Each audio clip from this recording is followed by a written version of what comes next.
சற்று முன் கிடைக்கப்பெற்ற மிக மிக முக்கியமான செய்தி ஒன்று வெளியாகியுள்ளது.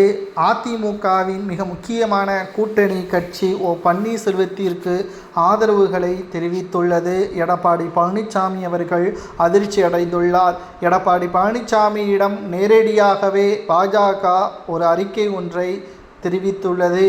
இனியும் அதிமுகவின் தலைமையேற்று பிற கட்சிகள் கூட்டணிக்கு வருவதற்கு வாய்ப்பே இல்லை. அதிமுக திமுகவை நேரடியாக வீழ்த்த வேண்டும் என்றால் பன்னீர்செல்வமும் அவரது ஆதரவாளர்களும் அதிமுகவில் இணைய வேண்டும்.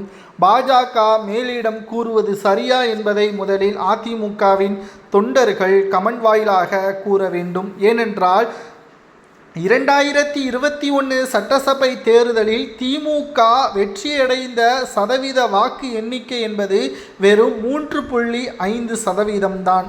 அப்பொழுது சசிகலாவும் சரி, டிடிவி தினகரனும் சரி அதிமுகவிற்கு வெளியே தான் இருந்தார்கள்.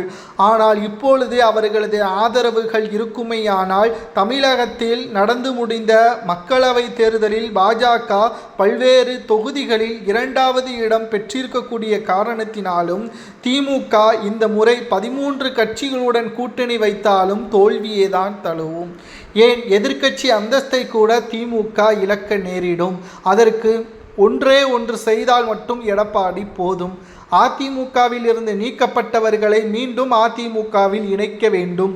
அவர்களை இணைக்கும் பட்சத்தில் அதிமுகவின் தொண்டர்கள் களப்பணிகளை சுறுசுறுப்பாகவும் ஒற்றுமையாகவும் மேற்கொள்வார்கள். இதனால் அதிமுக வருகின்ற சட்டசபை தேர்தலில் மிகப்பெரிய ஒரு வெற்றியை பெறும் என்பதையும் பாஜக தெரிவித்துள்ளது. ஆனால் இதற்கு எடப்பாடி என்ன கூறியுள்ளார் தெரியுமா? ஒவ்வொரு அதிமுகவின் தொண்டருக்கும் இது கடும் கோபத்தை தான் ஏற்படுத்தியுள்ளது.